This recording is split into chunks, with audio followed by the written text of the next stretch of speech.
নমস্কার, আমি স্বর্ণকমলিকা চক্রবর্তী।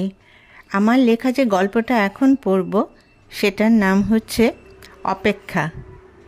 এই অপেক্ষা আমি আরেকটা গল্প লিখেছি, সেটা পড়েছে, হয়তো আপনারা গল্পটা শুনেছেন। তো আজকে আরেকটা গল্প, সেটার নামও হচ্ছে অপেক্ষা। চমকে উঠল টুকরো। এ কি রে বাবা, শুধু মাথা কিভাবে দেখা যাচ্ছে? সে চোখ দুটো বড় করে দাঁড়িয়ে পড়ল। এবার দেখতে পেল যে সে যে হাঁটছে সেখানে একটা বাড়ির গেট ছিল এবং সেখানে একজন লোক দাঁড়িয়ে রাস্তায় গাড়ি লোক দেখছে। সেও এখান দিয়ে হাঁটছিল। হঠাৎ শুধু মাথা দেখে ব্যাপারটাকে বোঝার চেষ্টা করল। লোকটা গেটের ভেতর দিকে ছিল। গেটটা এমনিতে আটকানো ছিল, শুধু উপর দিকে ওর মাথাটা দেখা যাচ্ছিল। লোকটা ওর দিকে তাকালো। সে বুঝতে পারল লোকটা বেশ লম্বা, না হলে মাথা এত উঁচুতে আসতো না। সে হাঁটছে, মনে মনে চিন্তা করছে কত বয়স হতে পারে লোকটার। মনে হচ্ছে 70-এর কম নয়। কপালে তিলক আঁকা, পেছনে টিকে থাকতে পারে, আবার নাও থাকতে পারে। বয়স হয়েছে তাই মাথার চুল সবই প্রায় কপালে পরিণত হয়েছে এবং লোকটি ফর্সা। সে রাস্তা থেকে নেমে অটো ধরল, কিন্তু কেন জানি সে মাথা চোখ যেন ওর দিকে তাকিয়ে রইল। কেন লোকটা এভাবে দাঁড়িয়েছিল? কেউ আসবে ওনার বাড়ি? কাউকে কি কিছু আনতে পাঠিয়েছে? সে কী করে জানবে? সে তো লোকটাকে কিছু জিজ্ঞেস করেনি, শুধু মাথায় দেখেছিল। টুকরো আজ কলেজ যাবে না, সামনে পরীক্ষা। বাড়ি থেকে পড়াশোনা করলে একটু কাজ দেবে। সন্ধ্যের সময় এসে ভীষণ ক্লান্ত লাগে, পড়াগুলো যেন মস্তিষ্কে ঢুকতে চায় না। তবু গুরুত্বপূর্ণ ক্লাস থাকলে যেতেই হতো, কিন্তু আজ তেমন কোনো ক্লাস নেই, প্র্যাকটিক্যালও হবে না। তাই নিশ্চিন্ত মনে আজ বাড়ি থাকা যাবে। কিন্তু মা আর নিশ্চিন্ত থাকতে দিল কই? যেই শুনল সে কলেজ যাবে না, অমনি বলল যে কিছু কাগজপত্র যেগুলো ব্যাংকে জমা দিয়ে আসতে হবে সেগুলো যেন দিয়ে আসে। মায়ের আজ বেরোতে ইচ্ছে করছে না। মা বলেছে কাগজগুলো আজই দিতে হবে। যেহেতু সে কলেজ যাচ্ছে না, অতএব মা আর বেরোবে না। মা বলেছে অতএব বেরোতেই হবে। কলেজের প্রস্তুতি আর ব্যাংকে যাবার প্রস্তুতি একরকম নয়। একটু সেজে গুজে ব্যাগে কিছু টাকা নিয়ে মায়ের কাগজপত্রগুলো ব্যাগে রেখে সে বেরিয়ে পড়ল। আগে থেকেই যৌধেয়কে ফোন করে বলে রেখেছিল যে মোটামুটি এই সময়ে সে যেন তাদের প্রিয় রেস্টুরেন্টের সামনে আসে। অটো থেকে নেমে টুকরো দেখল সে দাঁড়িয়ে আছে। টাইম যা দিয়েছিল মোটামুটি মিলে গেছে। সে বলল, কতক্ষণ এসেছো? যৌধেয় হেসে বলল, তোমার আসতে দেরি হলেও আমি দাঁড়িয়ে থাকতাম, চলে যেতাম না। সে বলল, আরে আমি তা বলিনি, ব্যাংকে আজ প্রচুর ভিড় ছিল। অবশ্য রোজ দিনই বোধহয় হয়, আমি তো আর যাই না। কতজনের পিছনে যে লাইন দিলাম, ভেবেছিলাম দেরি হবে, কিন্তু দেখলাম ফটাফট লাইনটা এগিয়ে গেল। যৌধেয় বলল, আরে ব্যাংকের কর্মীদের এত ঢিলেমি করলে চলবে? কত গুরুত্বপূর্ণ কাজ তাদের করতে হয়। সে বলল, তা ঠিক, চলো ভিতরে গিয়ে বসি। ওরা দুজন রেস্টুরেন্টের ভিতর একটা খালি টেবিল দেখে বসে পড়ল। যৌধেয় বলল, হঠাৎ কেন ব্যাংকে গেলে? কিছুই বললে না, আজ তো তুমি বাড়িতে থেকে পড়বে বলেছিলে। একটু হতাশ সুরে সে বলল, কই আজ আর পড়তে পারলাম, সারাদিন এই কাজ সেই কাজ করতে হবে। মায়ের কি কাগজ আজই জমা দিতে হবে? সেটা যেহেতু আমি কলেজ যাব না, তাই আমাকেই করতে হলো। অনেক দিন বাইরে খাই না, তাই ভাবলাম সুযোগটা নষ্ট করব কেন? আড্ডাও হবে, খাওয়াও হবে। কি তোমার ভালো লাগছে না? মুচকি হেসে সে জবাব দিল, ভালো না লাগলে তো অফিসে কাজের চাপ আছে বলে সহজে এড়াতে পারতাম।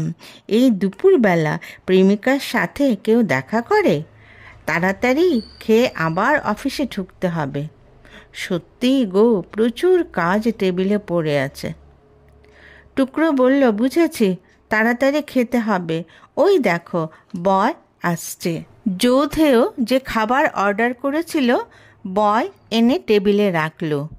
টুকরো বলল, এই ব্যাপারটা খুব মজার। তুমি টেবিলে বসে আদেশ করলে, তারপর গরম এক্ষুনি উনুন থেকে নামানো ধোয়া ওঠা খাবার সুন্দর করে সাজিয়ে তোমার সামনে পরিবেশন করা হলো। আর যাই বলো, এইভাবে খাওয়াতে বেশ একটা মজা আছে, যেটা বাড়িতে তুমি পাবে না। যৌধেয় বলল, হ্যাঁ, মজা তো অবশ্যই। বাড়িতে মা সব তৈরি করে দেবে আর নিজেরা আরাম করে টেবিলে বসে খাই। শত হলেও মায়ের জন্য একটু কষ্ট হয়, এখানে সে ব্যাপারটা কিন্তু নেই।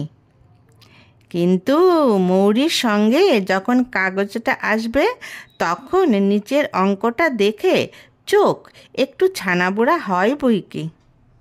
টুকরো বলল, অর্ডার করবে, আয়েশ করে খাবে, মং তো লাগবেই, তাই না? যৌধেয় অফিসে যাবে বলে একটু তাড়াতাড়ি আড্ডা আর খাওয়া হলো। এবার একজন অফিস, একজন বাড়ি। টুকরো বাড়ি এসে দেখে মা তখনও খায়নি, মেয়ের জন্য বসে আছে। ওকে দেখে বলল, কিরে, এত ভিড় ছিল ব্যাংকে, একটা কাগজ দিতে এত সময় লাগলো? মেয়ে বলল, তুমি খেয়ে নাও, আমি এক বান্ধবীর সাথে দেখা হওয়াতে দুজন খেয়ে এসেছি। মা একটু গম্ভীর হয়ে বলল, আমাকে একটা ফোন করে দিতে পারতি, তাহলে এতক্ষণ আমি বসে থাকতাম না। সত্যিই টুকরোর এই ব্যাপারটা মাথায় আসেনি, কাজেই সে আর কি করবে, চুপ করে রইল। ছোটবেলা থেকেই টুকরো মায়ের ব্যস্ততা দেখে এসেছে। সে ওর বাবাকে 3 বছর বয়সে হারিয়েছে। মা একটা স্কুলে চাকরি করত, ওর দিদি ছিল এবং ঠাম্মা ছিল। সকালবেলা বাজার করে এসে রান্না করে তারপরে সব গুছিয়ে মা স্কুলে যেত। ঠাম্মা সারা দিন বিছানায় শুয়ে থাকতো। মা মাঝে মাঝে বলতো, আর পারছি না রে সব সামাল দিতে, দুজনের কাজ একা আমি কি করে করব। তার উপর ঠাম্মার শুশ্রূষা, ডাক্তার দেখানো, ওষুধ খাওয়ানো, সমস্ত দায়িত্ব মায়ের। ওরা 2 বোন তো একদম ছোট, তাই মাকে কোনো কাজে সাহায্য করতে পারতো না। মাও তাদের পড়াশোনার ব্যাপারে যতটুকু সম্ভব সাহায্য করত। বলতো, পড়াশোনা আগে, তারপর সব। এই পড়াটা ঠিক করে না করলে জীবনে দাঁড়াতে পারবি না, কাজেই পড়াতে কোনো ফাঁকি দিবি না। ওরা 2 বোন বেশ সুন্দরভাবেই পড়াতে এগিয়ে গেছে। দিদিকে কিছুদিন আগে বিয়েও দিল। ঠাম্মাও কয়েক মাস আগে বিদায় নিয়েছে। কিন্তু মায়ের কাজ কিন্তু কমেনি। কমবে কী করে? সেই রেশন, বাজার, রান্না সবই তো আছে, শুধু রান্নার পরিমাণটা একটু কমেছে। সেও আস্তে আস্তে কলেজের দিকে পা দিয়েছে এবং বেশ ভালো একজন বয়ফ্রেন্ড পেয়েছে। কিন্তু মাকে এখনও বলেনি, মানে বলতে পারেনি। এমনিতে ওরা দুজনেই খুব একটা যে কথা বা দেখাদেখি করে তা নয়, কারণ যৌধেয় ও চাকরি নিয়ে বেশ ব্যস্ত থাকে। সে একটা খুব বড় পোস্টে চাকরি করে, আর টুকরোও পড়াটাতে প্রাধান্য দেয় বেশি। মায়ের চাকরি আর কিছুদিনের মধ্যেই শেষ হয়ে যাবে। টুকরো বুঝতে পারে ওর মায়ের মনটা মাঝে মাঝে কেমন যেন উদাস হয়ে যায়। এই যেমন আজ, আগে হলে এভাবে মেয়েকে কখনো পাঠাতো না মা, বলতো তুই পড়, আমি যাচ্ছি। কিন্তু আজ সে কলেজ যাবে না জেনে নিজের ছুটি নেওয়া সত্ত্বেও বাড়ি থেকে বের হলো না। আর কিছুদিন পর থেকে চাকরি থেকে অখণ্ড অবসর। কিন্তু এই যে মায়ের ব্যস্ততা, সময় না পাওয়া, এটাই হয়তো চলন্ত জীবন। তাই মা আস্তে আস্তে হয়তো নিজেকে সেই জীবনের সঙ্গে নিজেকে মিলিয়ে নিতে চাইছে, এবং আজ তাই পুরোটা দিন ঘরের কাজ করে কাটিয়ে দিল। টুকরো ভেবেছিল তাড়াতাড়ি রেস্টুরেন্টে খেয়ে চলে আসবে, তাই মাকে ফোন করেনি। কিন্তু এখন ওর ভীষণ খারাপ লাগছে। মা তো খিদে পেট নিয়ে মেয়ের জন্য এতক্ষণ ধরে বসেছিল। সে মায়ের ঘরের জানালা দিয়ে উঁকি দিল, দেখলো মা কী করছে। ওর মা সবার থেকে একদম আলাদা। এই যে সারাদিন টিভি দেখা বা মোবাইল ঘাঁটা, ওর মা সময় পেলেও সেগুলো করে না। সন্ধ্যার পরে তো মা টিভি খুলে বসে থাকতে পারে, কিন্তু না, মা হয় পত্রিকা পড়বে, নতুবা কোনো গল্পের বই। এখন আজ যেহেতু স্কুলে যায়নি, মা একটু দিবা নিদ্রা দিতে পারত, কিন্তু সে দেখল ওর মা বসে বসে বই পড়ছে। সে জানালা দিয়েই বলল, কী গো, আজ তো একটু ঘুমোতে পারতে। জানালা দিয়ে মেয়েকে দেখে বলল, না রে, এই অভ্যেসটা করতে চাই না। স্কুল জীবনে তো আর দুপুরে ঘুমোলাম না, চাকরি শেষ হবার পরও এই অভ্যেস করব না, তাই ঘুমোইনি। তোর পড়াটা গিয়ে আজ নষ্ট হলো, কিছুতেই বেরোতে ইচ্ছে করলো না রে। সেই তো আজ স্কুলে গেলাম না, কিন্তু কাল তো স্কুলে যেতেই হবে। তুই বরং একটু বিশ্রাম কর, তারপর পড়তে বসিস। টুকরো ঘরে ঢুকে মাকে বলল, মা, ছোটবেলা থেকে তো তোমার বিশ্রাম দেখিনি, আজ না হয় তোমার কাজটা আমি করে দিলাম। তোমার বেরোতে হয়নি, পড়া আমার নষ্ট হয়নি মা, আমি রাতে ঠিক পড়ে নেব। মা বলল, তাই পড়ে নিস। ভাবি, চাকরি শেষ হয়ে গেলে তখন কি করব? তখন তো জীবনে আর কোনো তাড়াই থাকবে না। টুকরো হেসে বলল, মা, তখন আরও নতুন কত কত কাজ দেখবে সামনে এসে হাজির হবে, তুমি ভাবতেই পারবে না। না, তুমি বই পড়ো, আমি ঘরে যাই।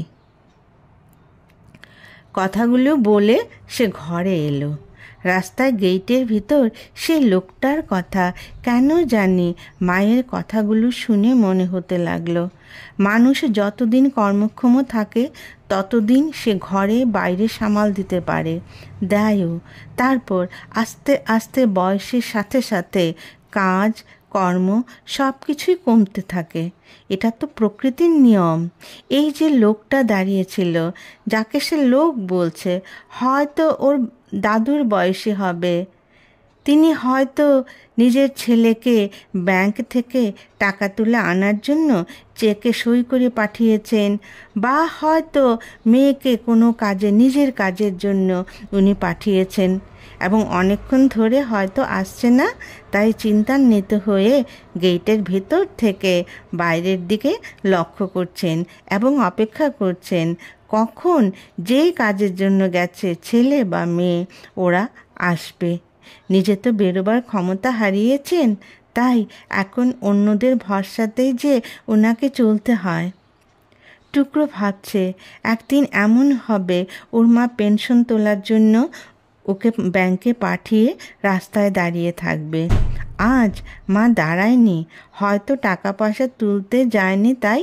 তবে টুকরো সেই অচেনা ভদ্রলোক যাকে সে দাদু বলছে, তার থেকে একটা শিক্ষা পেল যে যদি সে টাকা তুলতে যায় তবে প্রেমিকের সাথে দেখা করে সময় নষ্ট করবে না। কারণ মা তো মনে মনে টেনশন করবে যে কেন আমার মেয়েটা এখনও আসছে না, টাকা পয়সার ব্যাপার, কী জানি ছোট মেয়ে কী করলো। নমস্কার।